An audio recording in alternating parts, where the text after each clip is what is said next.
বাংলাদেশে যে লাগাতার হিন্দুদের প্রতি অত্যাচার চলছে, কার্যত তার বিরুদ্ধে সরব হতে দেখা যাচ্ছে প্রায় প্রত্যেকটি রাজনৈতিক দলকে। এবং তার সাথে বেশি পরিমাণে যাকে সরব হতে দেখা যাচ্ছে বা যে রাজনৈতিক দলটিকে দেখা যাচ্ছে তা হলো বিজেপি। হিন্দুদের প্রতি অত্যাচার যেন বাংলাদেশে চলতেই থাকছে। হিন্দুদের প্রতি অত্যাচার কমছেই না বাংলাদেশে।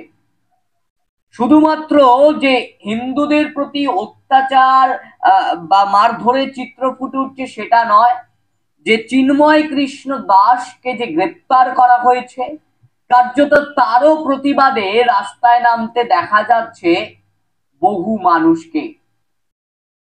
এই যে চিন্ময় কৃষ্ণ দাসকে গ্রেপ্তার করার পর যেমন বাংলাদেশে হিন্দুরা মানে একেবারে প্রতিবাদ করতে শুরু করেছে, তার সাথে কিন্তু বাংলাদেশ সহ এই কলকাতাতেও হিন্দুরা প্রতিবাদ করছে। মানে বাংলাদেশের যে আজ তা কার্যত একেবারে বাংলার মধ্যেও পড়েছে। সেই নিয়ে আজ কিন্তু শুভেন্দু অধিকারী গিয়েছিলেন পেট্রোপোল সীমান্তের কাছে এবং সেখানে তিনি কার্যত বক্তব্য রাখলেন। বক্তব্যে একের পর এক বিস্ফোরক মন্তব্য করলেন শুভেন্দু অধিকারী।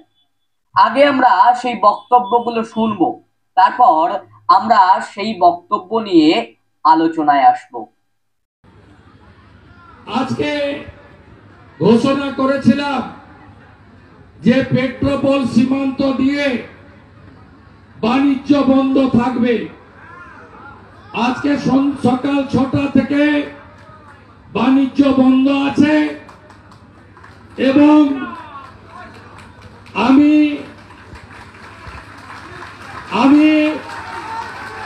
ধন্যবাদ জানাবো যে এটা 24 ঘন্টা চলবে, আগামীকাল সকাল 6টা অবধি। এটা আমরা ট্রেলার দেখিয়ে গেলাম। এর পরের সপ্তাহে অত্যাচার বন্ধ না হলে, প্রভু মুক্তি না পেলে আমরা 5 দিন বন্ধ করব। তারপরে আমরা 25 সালে লাগাতার বন্ধ করে ওদের আলু পেঁয়াজ কি করে খায় আমরা সেটা দেখিয়ে দেব। আমাদের নাম ভারতবর্ষ। ভারতবর্ষের পতাকা যারা পদদলিত করে 30,000 ভারতীয় ছাত্র ছাত্রীকে মোদিজি বায়ুসেনার প্লেনে একদিনের মধ্যে ফেরত আনতে পারেন। এর নাম ভারতবর্ষ। আমরা এতক্ষণ শুনলাম শুভেন্দু অধিকারীর বক্তব্য। তিনি কি জানালেন? না, তিনি জানালেন যে আজ ঘোষণা করেছিল তারা যে পেট্রোপোল সীমান্ত দিয়ে বাণিজ্য বন্ধ থাকবে এবং আগামী 24 ঘন্টা সেই বাণিজ্য বন্ধ থাকবে। আর যদি তারা না শোনেন কথা, অর্থাৎ ইউনূস সরকার যদি এইভাবেই কার্যত এই যে ঘটনা ঘটে চলেছে বাংলাদেশে, যে লাগাতার হিন্দুদের প্রতি অত্যাচার, চিন্ময় কৃষ্ণ দাসের যদি জেল মুক্তি না হয়, তাহলে কিন্তু এরপরেও আরো বাণিজ্য বন্ধ থাকবে। 5 দিন কিন্তু বন্ধ রাখার হুঁশিয়ারি দিলেন রাজ্যের বিরোধী দলনেতা শুভেন্দু অধিকারী। এবং তিনি আরো কি বললেন না, 2025 সালে তিনি একেবারে বাণিজ্যকে কার্যত বন্ধ করিয়ে দেবেন এবং দেখিয়ে দেবেন যে তারা কিভাবে আলু পেঁয়াজ খায়। মানে বাংলাদেশ যদি না কথা না শোনে, বাংলাদেশে যদি হিন্দুদের প্রতি অত্যাচার না বন্ধ হয়, তাহলে কিন্তু তিনি আরো কি করেন সেটা দেখাবেন। তিনি এও বললেন যে আজ তিনি ট্রেলার দেখিয়ে দিলেন, ছবি এখনো বাকি। মানে ট্রেলারেই যদি এই সমস্ত হুঁশিয়ারি পায় বাংলাদেশ, শুভেন্দু অধিকারী যদি ছবিটা দেখায় আসল, তাহলে আর কি হুঁশিয়ারি পেতে পারে। এবং শুভেন্দু অধিকারী আরেকটি মন্তব্য করলেন যে যাহাই ইউনুস, মানে যেটাই ইউনুস বাংলাদেশে, আবার মমতা বাংলার ক্ষেত্রে সেটাই। মানে ইউনুস যেভাবে সেখানে সাম্প্রদায়িক সম্প্রীতি নষ্টর চেষ্টা করছে, সেভাবে এই রাজ্যের মুখ্যমন্ত্রী অর্থাৎ বাংলার মুখ্যমন্ত্রী মমতা বন্দ্যোপাধ্যায় তিনি সাম্প্রদায়িক সম্প্রীতি নষ্ট করছেন।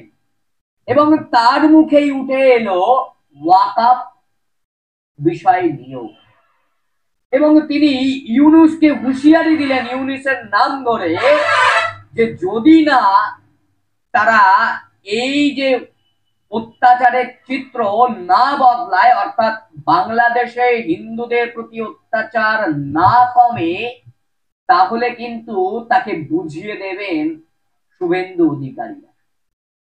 মানে কোথাও গিয়ে শুভেন্দু অধিকারী একের পর এক হুঁশিয়ারি ছুড়লেন বাংলাদেশ সরকারের দিকে, যাতে এই যে লাগাতার হিন্দুদের প্রতি অত্যাচার চলছে, যাতে সেই অত্যাচার কার্যত বন্ধ হয়।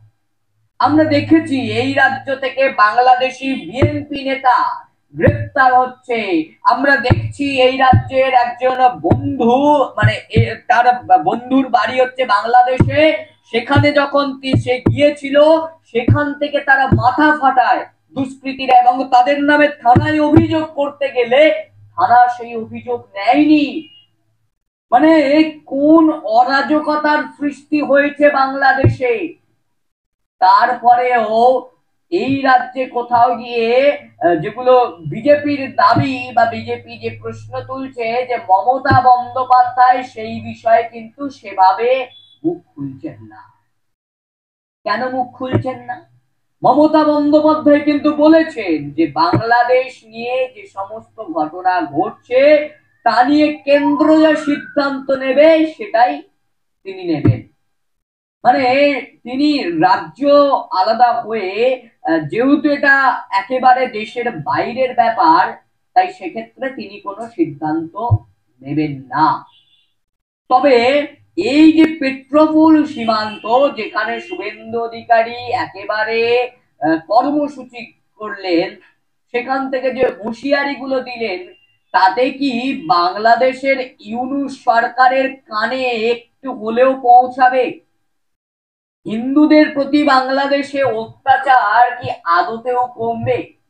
চিন্ময় কৃষ্ণ দাস যিনি রয়েছেন তিনি কি আদতে মুক্তি পাবেন? এই প্রশ্নগুলো কিন্তু ইতিমধ্যেই একেবারে ঘোরাফেরা করছে এই বাংলায়। শুধু বাংলা নয়, দেশের রাজনীতিতেও ঘোরাফেরা করছে।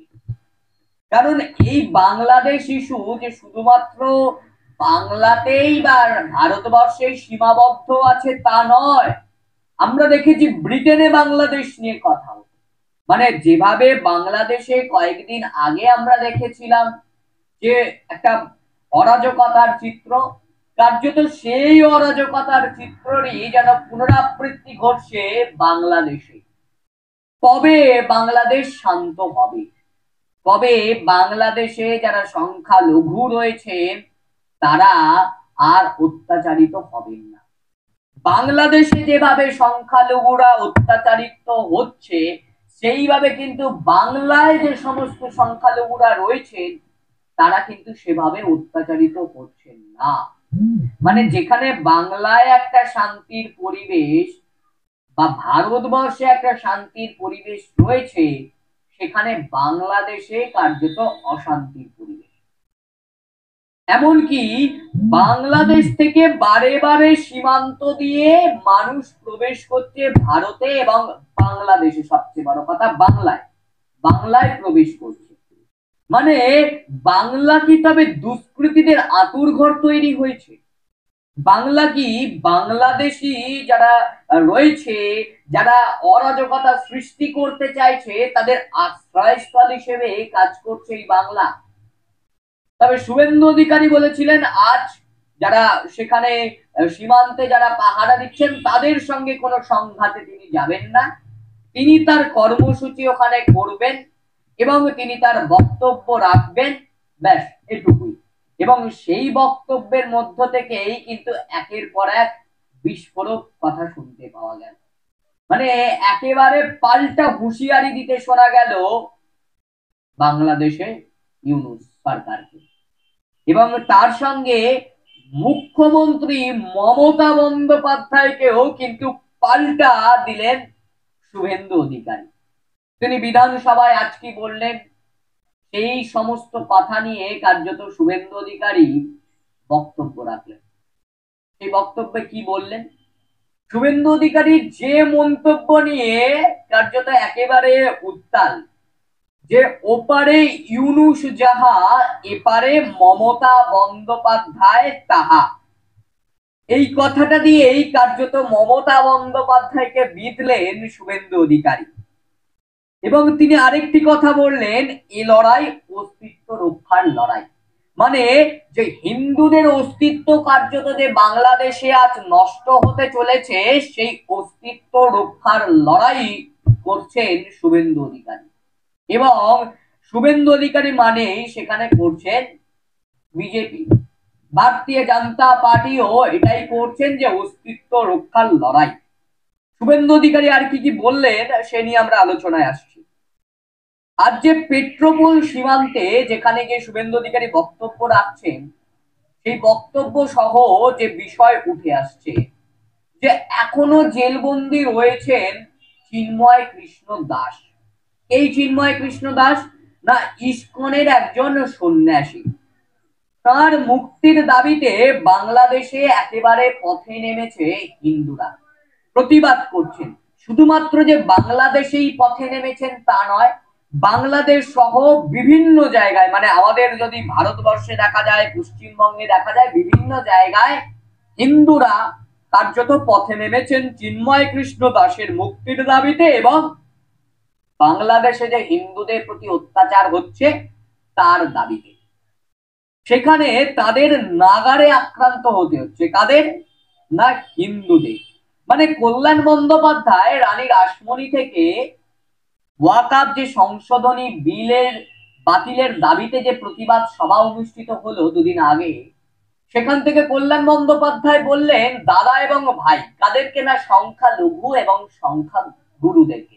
সংখ্যাগুরুদেরকে তিনি দাদা বললেন, সংখ্যালঘুদেরকে তিনি ভাই বললেন। অর্থাৎ যারা সংখ্যাগুরু যেখানেই থাকবে, ভারতবর্ষের সংখ্যাগুরু হিন্দুরা আর বাংলাদেশের সংখ্যাগুরু মুসলিমরা। সংখ্যাগুরুদের উচিত যারা সংখ্যালঘু রয়েছেন, অর্থাৎ যারা দাদারা রয়েছেন, ভাইয়েদের পাশে থাকা। কিন্তু কোথায় সেই চিত্র? কার্যত দেখা যাচ্ছে দাদারা ভাইয়ের উপর অত্যাচার করছে। যদি এ চিত্র সত্যই হয় একেবারে, বা এই চিত্র লাগাতার দেখতে পাওয়া যায়, তাহলে তো কল্যাণ বন্দ্যোপাধ্যায়ের কথার সঙ্গে মিল খুঁজে পাওয়া গেল না। মানে এটা কথাই থেকে গেল। যে জেলবন্দি সন্ন্যাসী চিন্ময় কৃষ্ণ দাসের দ্রুত মুক্তি ও হিন্দুদের উপর যে লাগাতার অত্যাচার বন্ধের দাবিতে পেট্রোপোল সীমান্তের কাছে প্রতিবাদ কর্মসূচিতে অংশগ্রহণ করেছিলেন বিরোধী দলনেতা, অর্থাৎ বিজেপির নেতা শুভেন্দু অধিকারী।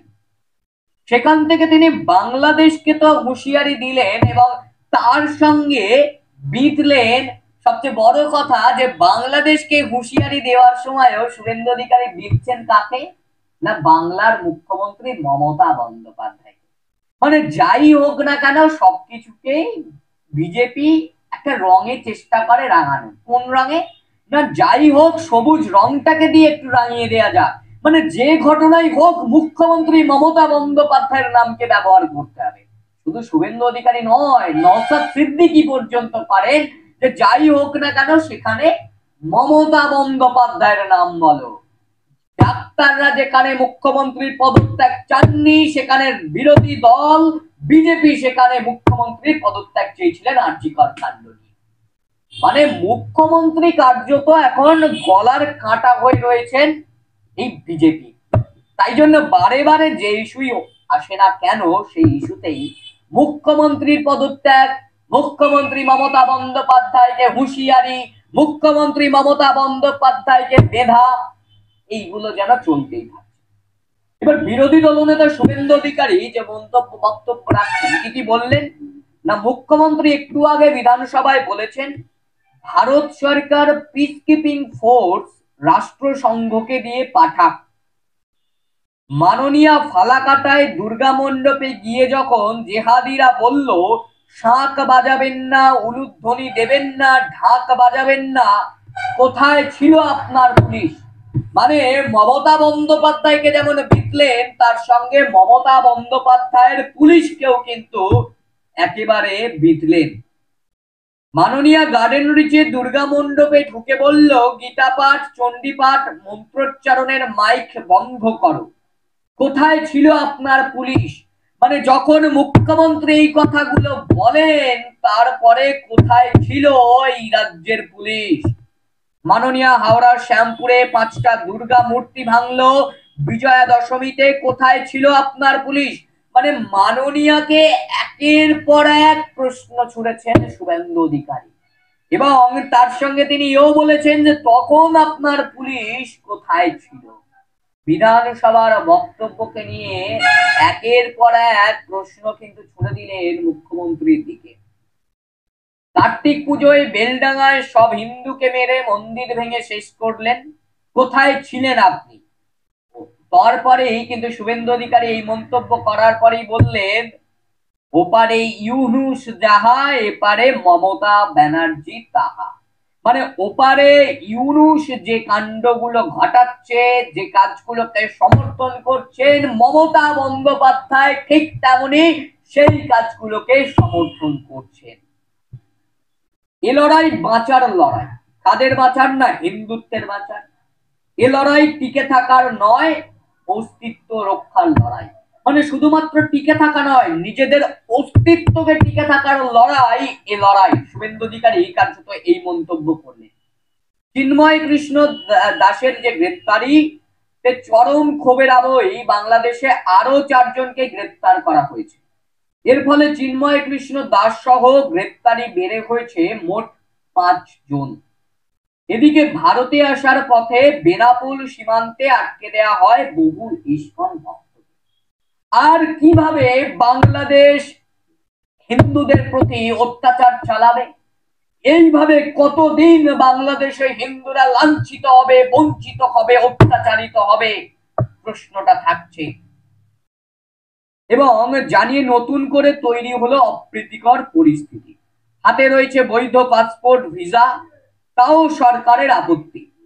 বিশেষ কোন উদ্দেশ্যে ভারতে আসছেন ওই ভক্তরা এই সীমান্তেই ইস্কন ভক্তদের আটকে দেয়, শুধুমাত্র সন্দেহের বশে যে তারা বিশেষ কোন উদ্দেশ্য নিয়ে ভারতবর্ষে আসছে, তার জন্য তাদেরকে আটকে দাও। কার্যত এইভাবে আটকে দিলেন বাংলাদেশ সরকার। সূত্রের খবর যে বেনাপোল পেট্রোপোল সীমান্ত দিয়ে শনিবার বাংলাদেশের বিভিন্ন স্থান থেকে আটকে দেয়া হয় তাদের। বেনাপোল যেখানে যে বেনাপোল সীমান্তে, সেই যে বেনাপোল সীমান্তে সেখানে আটকে দেওয়া হয়। বেনাপোল পেট্রোপোল সীমান্ত দিয়ে শনিবার বাংলাদেশের বিভিন্ন স্থান থেকে ইস্কন ভক্তরা এসে পৌঁছান, কিন্তু সেখানেই আটকে দেওয়া হয় তাদের।